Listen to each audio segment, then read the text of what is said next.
From survival to softness, transforming pain into purpose.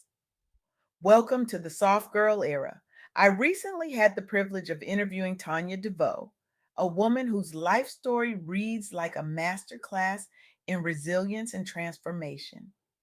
Her journey from trauma to triumph isn't just inspiring, it's revolutionary for those of us who've spent far too long wearing our exhaustion like a badge of honor. Tanya isn't just sharing insights, she's creating a movement that's helping thousands of women reclaim their authentic selves after years of survival mode. Have you ever noticed how we glorify the struggle? We wear our exhaustion like medals of valor. I only slept 3 hours last night. I haven't taken a vacation in 5 years.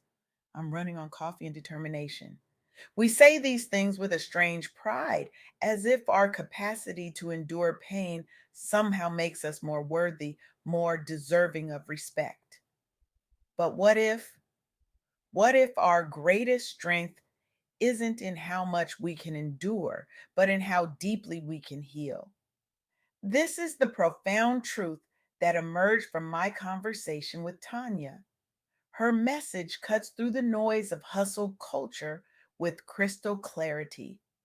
Resilience isn't just about surviving the storm, it's about learning to dance in the rain, to find joy in the midst of challenge, to transform our deepest wounds into our most powerful wisdom. The journey from survival to softness isn't easy. It requires us to confront a difficult truth that sometimes the cape we've been wearing, the one that makes us feel invincible, indispensable, is actually weighing us down, preventing us from experiencing the fullness of life, the depth of connection, the power of vulnerability. As Tanya shared with me, every hardship, from abandonment and teen parenthood to domestic violence, addiction, and depression, can be transformed into a story of victory and purpose. Your past does not define your future. Your willingness to keep moving forward does. Let that sink in for a moment. Your past does not define your future.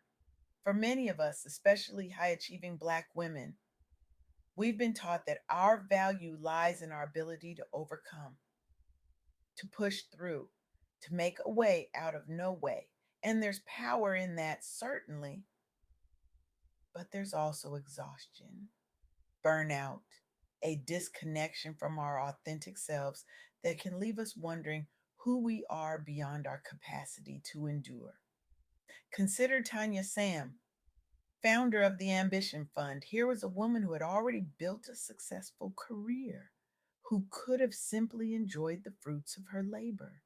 Instead, she recognized a profound need: the systemic barriers that women and minority entrepreneurs face when seeking capital, mentorship, and business networks. Rather than just acknowledging the problem, she became the solution.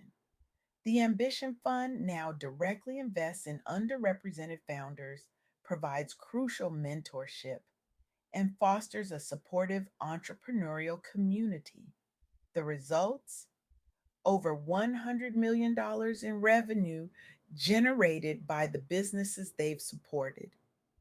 More than 60 companies mentored. But the numbers don't tell the whole story. The real impact is in the lives transformed, the dreams realized, the generational wealth created in communities that have historically been excluded from these opportunities. When I spoke with Tanya Sam about her work, she didn't focus on the metrics of success, though they're impressive. She spoke about the moments when she sees a founder's eyes light up with possibility, when they finally believe their vision is valid, their voice is valuable. This is what happens when we move beyond survival, when we recognize that our wounds can become wisdom, when we understand that our struggles can become stepping stones for others. But wait, you might be thinking, I'm still in survival mode. I'm still trying to keep my head above water. How am I supposed to help anyone else? I hear you. And so would Tanya Taylor, the self funded fashion entrepreneur who built her namesake women's wear brand from scratch. Without established connections or outside investment, Taylor entered one of the most competitive industries in the world. The fashion industry isn't just cutthroat, it's a place where your identity and creative vision are constantly questioned, especially if you don't fit the traditional mold. But Taylor didn't wait until everything was perfect. She relied on her entrepreneurial upbringing, pursued education, and took risks, moving to a new city and starting over in a new industry. Today, her business generates $25 million in annual revenue. Her journey from Toronto to New York, driven by a desire to honor her creative voice despite obstacles, reflects the power of perseverance. But more importantly, it shows us that we don't have to wait until we're healed enough or strong enough to begin creating the life we want. Sometimes the healing happens in the creating. This brings me to the second powerful truth Tanya Devoe shared. Faith and self discovery are powerful tools for transformation. It's not just about surviving trauma, but finding the wisdom and light hidden beneath the pain. Let's be honest, this isn't the message we typically hear. We're told to get over it, to move on, to leave the past in the past. But what if our pain isn't something to escape from, but something to move through? What if within our deepest wounds there are gifts waiting to be discovered? This isn't about toxic positivity or finding a silver lining in abuse or trauma. It's about recognizing that our experiences, all of them, have shaped us, and we get to decide how. Consider Tanya Hendricks, an attorney who transitioned from a high pressure law firm to starting her own practice.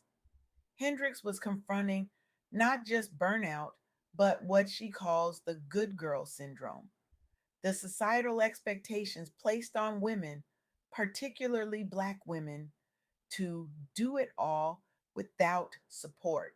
Instead of pushing through, Hendricks chose a different path. She prioritized self care, set boundaries, and built a business aligned with her values and purpose. Today, she shares her journey openly through her podcast, inspiring other women to pursue entrepreneurship and authenticity. Her story reminds us that sometimes the most faithful act we can perform is to honor our own needs, to recognize that we cannot pour from an empty cup, to understand that setting boundaries isn't selfish, it's sacred. This brings me to the third truth from my conversation with Tanya Devoe. Your story and gifts are meant to be shared. Once you overcome, it's your responsibility and privilege to reach back and help others who are still struggling. I want you to really hear this. Your story matters. Your journey, with all its messiness, its setbacks, its triumphs, is not just for you, it's medicine for someone else. Think about it. When you're going through something difficult, what helps more? A perfect person telling you what to do, or someone who's walked through the fire and emerged on the other side, reaching back to show you the way? Each of the women we've discussed today, Tanya Sam, Tanya Taylor, Tanya Hendricks, understood this truth. They didn't just overcome obstacles for their own benefit, they created pathways for others. They transformed their pain into purpose. And here's a beautiful thing: when we share our stories, when we use our gifts to lift others, something magical happens. We heal even more deeply. We discover new dimensions of our purpose. We create communities of care that sustain us through future challenges. But I know what some of you are thinking: I'm not ready. My story isn't finished. I haven't overcome enough yet. To you, I say this: your story doesn't need to be finished to be powerful. Sometimes the most impactful sharing happens in the middle of the journey, not just at the end. When Tanya Hendricks speaks openly about confronting burnout and setting boundaries, she's not speaking from some distant mountain of achievement. She's sharing from the path as she walks it. And that authenticity resonates more deeply than any polished success story ever could. So, what does this mean for you? What's the one step you can take today toward your healing or purpose? Maybe it's reaching out for help, finding a therapist, joining a support group, or simply calling a friend who truly sees you. Maybe it's journaling your story, not for anyone else to read, but for you to recognize the strength and resilience that have brought you this far. Maybe it's setting a boundary, saying no to something that depletes you so you can say yes to what nourishes you. Or maybe it's starting that project you've been putting off, the book, the business, the blog, the podcast that will allow you to share your gifts with the world. Whatever it is, choose action over resignation. Your breakthrough may be closer than you think. I stand before you today not just as a speaker, but as a witness to the power of transformation. I've seen women who were broken become builders. I've watched survivors become saviors. I've observed the wounded become wisdom keepers. And I believe with every fiber of my being that you can do the same.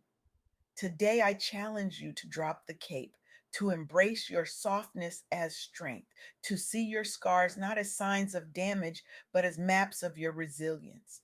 The world doesn't need more exhausted heroes. It needs whole, healed humans who understand that their value isn't tied to their productivity or their pain tolerance. So take that first step, reach for help, set that boundary, tell your story, create that thing.